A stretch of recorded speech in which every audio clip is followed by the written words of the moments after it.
예, 반갑습니다. 인왕산TV 이용정입니다. 이번에는 지난 토요일 날 11월 2일 날 한국기독교회관에서 열린 세미나에서 토론했는데요. 이것을 가지고 동영상을 만들어 보았습니다.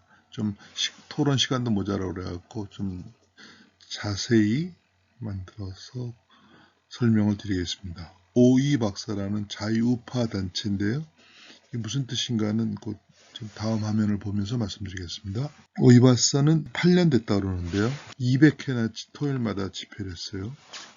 오직 이승만, 박정희, 박근혜 대통령만을 사랑하며 애국하는 단체. 경기고, 사실 중앙고등학교, 서울고등학교, 경기고등학교 등의 자유우파들이 열심히 하고 있고요. 제가 원장으로 있는 정책연구원 푸를님도 이번 모임에 협력하였습니다. 세미나에 제출한 토론문의 제목은 이승만 대통령, 박정희 대통령 그리고 박근혜 대통령에 대한 올바른 평가와 평가 방식은 정치, 경제, 역사 전쟁뿐 아니라 문화전쟁 차원에서 이루어져야 한다. 2024년 10월 10일 스웨덴 할리먼은 2024년 노벨문학상 수상자로 한국의 소설가 한강을 선정했다고 발표했다. 10월 10일 목요일 저녁 바로 그 순간부터 출판업계는 미중위의 일시적 대호황을 맞았다. 온라인과 오프라인을 가리지 않고 한강 작가의 작품을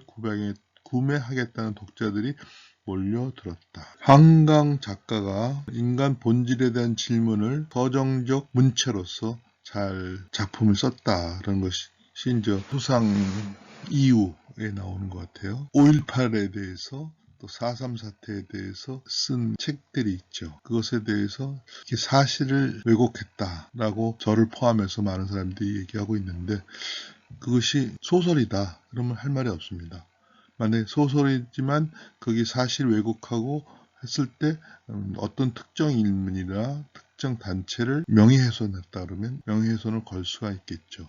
근데 그것이 픽션이기 소설이기 때문에 그 한계가 있습니다. 그래서 우리가 방법은 5.18이나 4.3 사태에 대해서 자유우파의 관점에서 우리도 소설로 써갖고 그걸 베스트셀러하고 만들고 그 다음에 노벨문학상도 받는 것입니다. 몇 년 전에 들으셨겠지만 이 한강이라는 작가가 맨부커라는 상을 받아갖고 유명해져. 그리고 올해 그렇게 얘기해요. 자기가 봄엔과 파리에서 인터뷰하는 거 보니까 결국은 자기가 노벨문학상을 받을 것이다 라고 예상을 했죠.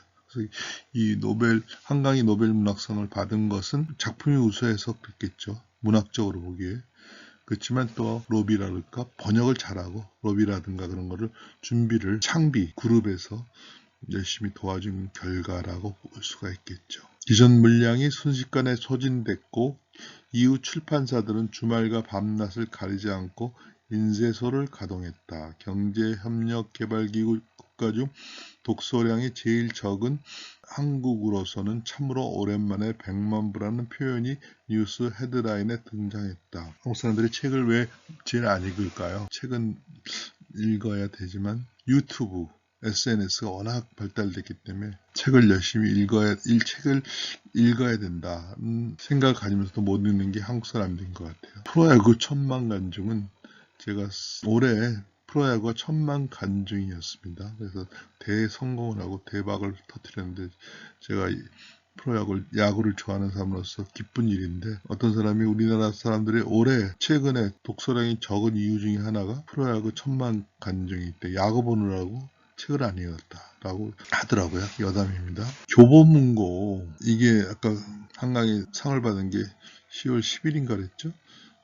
근데 10월 마지막 주에 베스트셀러의 1등부터 7등까지가 한강 작품이더라고요. 채식주의자가 제일 유명하죠. 먼저 상을 받은 작품이기도 하고요. 소년이 온다. 5.18에 대해서 나온다고 그러죠. 1등, 2등 작품이요. 채식주의자, 소년이 온다가 다 창비가 만들었습니다. 제가 창비에 대해서 좀 자세히 말씀드려 보겠습니다. 창작가 비평은 꽤 오래된 작품이죠. 이게 아마 개간지일 겁니다. 197권이면 2022년에 197년 몇 년 됐을까요? 창작가 비평이 상당히 문화 유명한 작품인데, 여기 뭐 보면 대선 이후의 촛불의 갈 길, 이렇게 이게 상당히 정치적인 것을 다루면 안 된다라고 얘기할 수는 없지만, 문화라는 것에요. 문화를 얘기하면서 정치를 얘기하지 말라라고 할 수는 없지만, 하여튼 이 창작가 비평이 만든 창비 그룹이 내는 이게 이제 개간지 잡지고요. 뭐 소설도 나오고 뭐 어린이 청소년 참고서까지 나오더라고요. 우리나라를 좌파로 만드는데 큰 역할하고, 그 중심에는 맥락창의 사람이 우리나라 좌파 지도자라고 할 수 있는 사람이죠. 이 사람은 우리나라는 1948년 체제, 1987년 체제, 2016년 체제, 그리고 2024년 체제가 있다. 2024년에 제2의 탄핵을 해야 된다.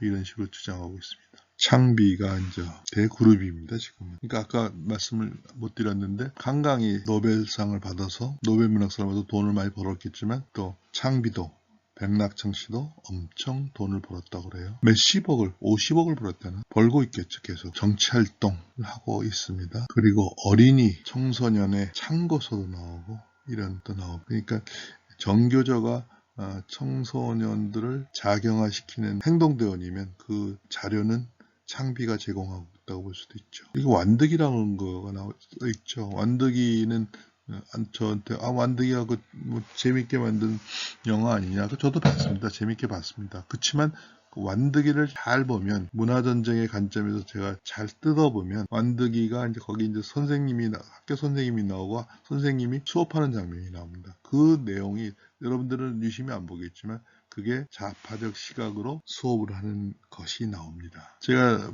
부경대에서 교수할 때 학생들하고 노래방을 가면 이런 노래가 있어요. 학생들이 부르는 노래 중에서 피자가 맛있는 이태리, 맨날 전쟁만 하는 미국, 이런 식으로 이 은연중에 가사에서 또는 영화의 한 부분에서 사람들을 좌파로 교육을 시킨다고 볼 수 있습니다. 창비 중학교 국어 자습서. 저는 이 창비가 중학교 자습서까지 낸다는 것을 사실 자료를 준비하면서 알았습니다. 걱정입니다. 한강 노벨문학상 수상은 문화산업의 걸작인가?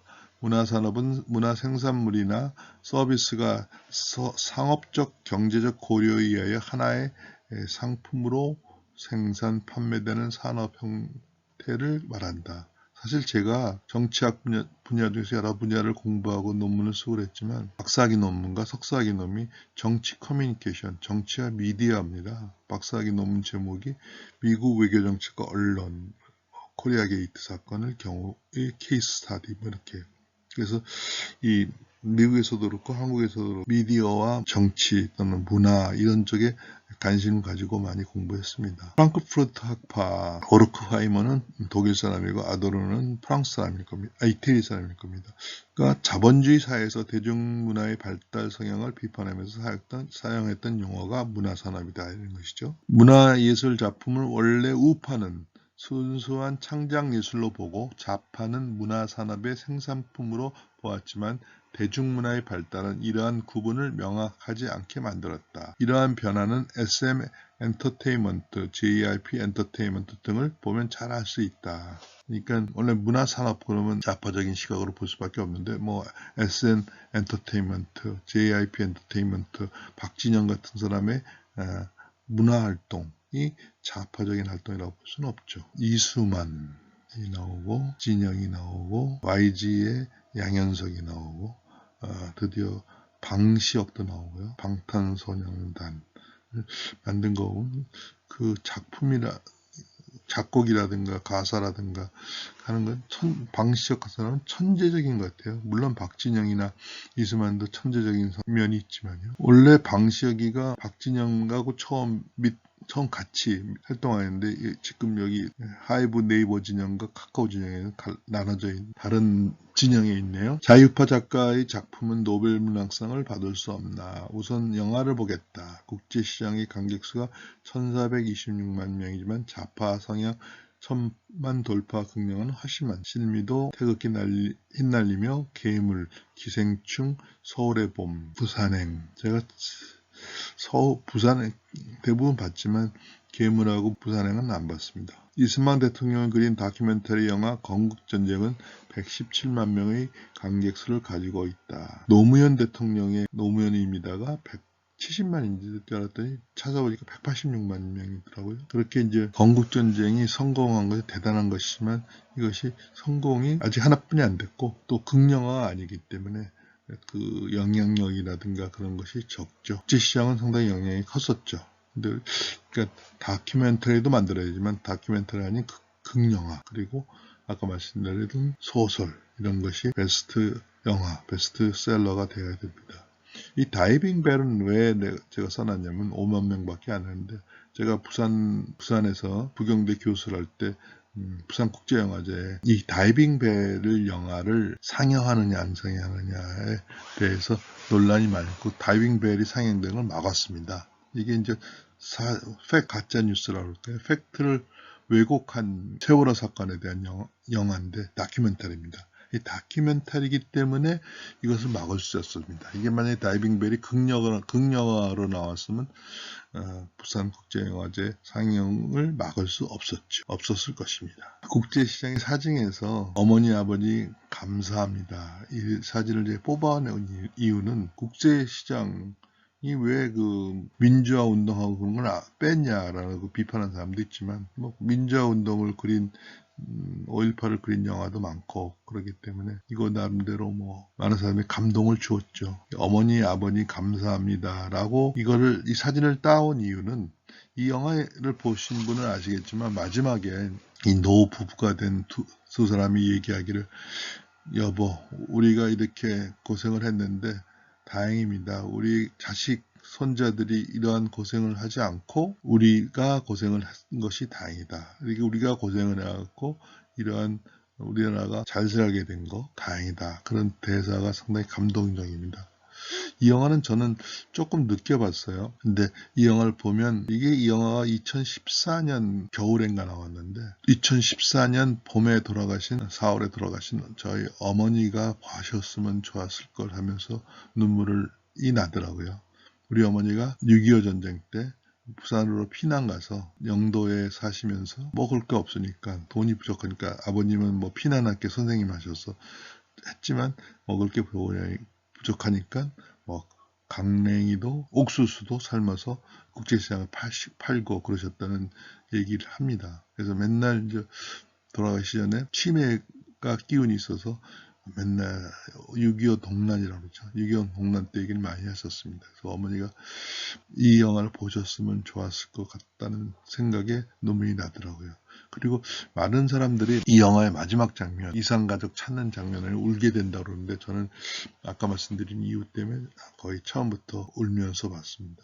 제가 영화 보면 잘 울지 않는데 건국전쟁 저는 뭐 이승만 대통령 4.19 혁명 3.15 부정선거 4.19 혁명 4.5레라는 모임에도 부회장도 하고 가입돼 있고 그래서 이승만 대통령에 대한 그 평가는 제가 젊었을 때는 반반이었습니다. 그런데 제가 정치학을 공부하고 국제정치를 공부하고 하면서 이승만 대통령이 부정선거를 한 거는 부통령 선거에서 대통령 선거지만 부통령을 당선시키려고 그때 3.15 부정선거 때 대통령 후보는 단독 후보였습니다. 그때 상대가 누구였더라? 그 사람이 돌아가셔갖고요. 그래서 부통령 후보를 당선시키려고 이기붕 씨가 무리하게 했던 점이 있다. 물론 뭐 대통령이 책임이죠. 그런데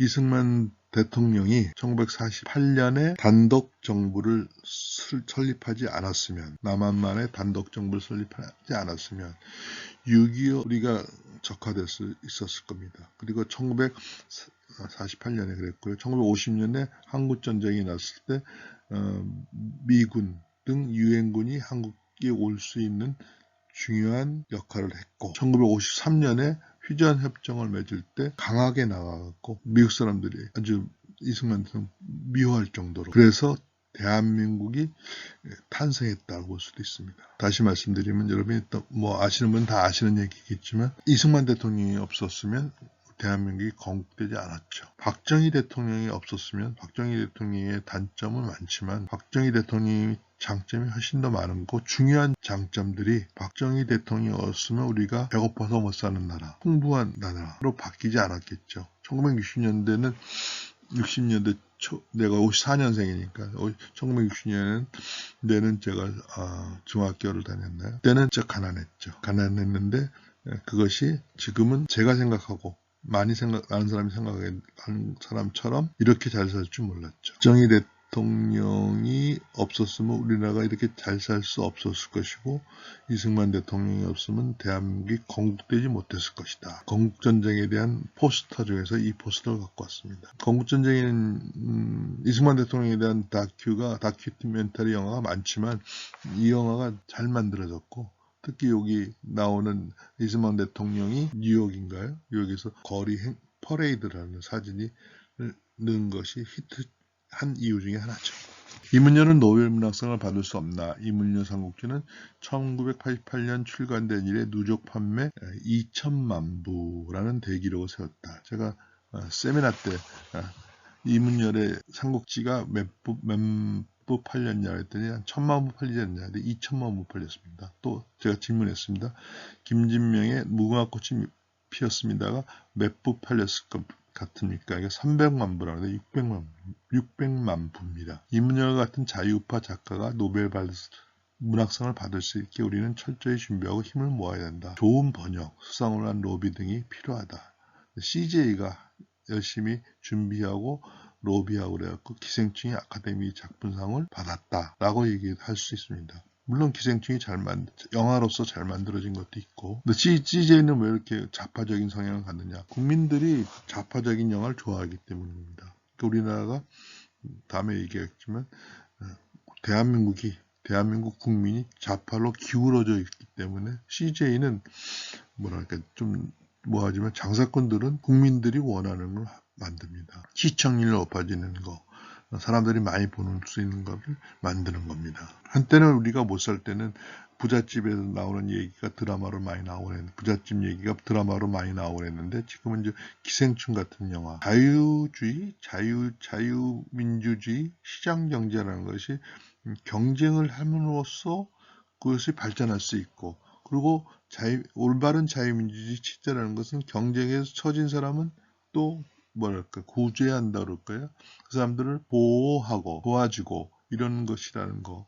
그러니까 경쟁이라는 그런 것이 오히려 필요하다. 이런 것을 설득할 수 있는 극영화, 그 다음에 소설 같은 것이 있어야지 된다. 그래서 다큐멘터리가 아닌 극영화 그리고 소설 같은 것이 베스트셀러가 되어갖고 우리나라 국민들의 생각을 바꿔야 된다.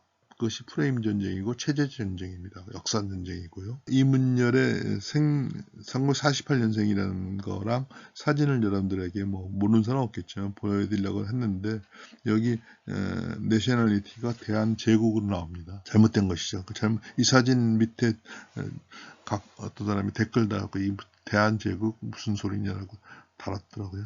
고쳤겠죠. 김진명 작가는 제가 한국외대를 나왔는데 저희 한국외대 후배고 법학과를 나왔습니다. 글재주가 상당히 좋죠. 이런 사람들이 작품이 진짜 번역도 되고 전 세계적으로 팔릴 수 있는 날이 돼야 됩니다.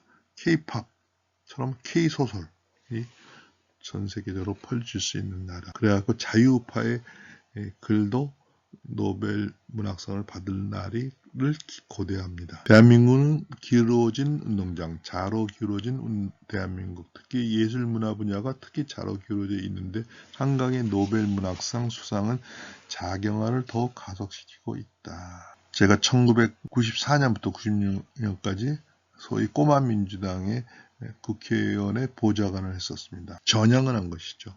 근데 저는 제가 좌파니 사회주의라고 생각한 적은 없습니다. 민주화 운동을 하고 제가 모시던 국회의원도 그렇게 좌파다라고 생각하지 않습니다. 시장 경제를 오히려 더 좋게 생각하는 사람인 것 같기도 하고요. 대통령 박정희 대통령 그리고 박근혜 대통령에 대한 올바른 평가와 평가 방식은 정치, 경제, 역사 전쟁뿐만 아니라 문화 전쟁 차원에서 이루어져야 한다. 이승만 대통령, 박정희 대통령 그리고 박근혜 대통령에 대한 소설과 극영화, 다큐멘터리도 필요하지만 극영화가 만들어져야 한다. 기울어진 운동장은 바로 세워야 한다. 올바른 역사 평가가 되고 정치도 바뀌고 그렇죠. 지금 경제를 윤석열 대통령이 잘하고 있습니다. 물가도 작고 쉽지 않은 물가도 작고 잘하고 있는 면이 많은데 문화적인 문제, 물론 인사 같은 걸 잘못해서 하는 문제가 크지만 그것보다 중요한 것은 이 프레임 전쟁에서 지죠. 그것이 문화 전쟁의 큰 요소입니다. 끝까지 시청해 주셔서 감사드립니다. 한절기에 건강하십시오. 감사합니다.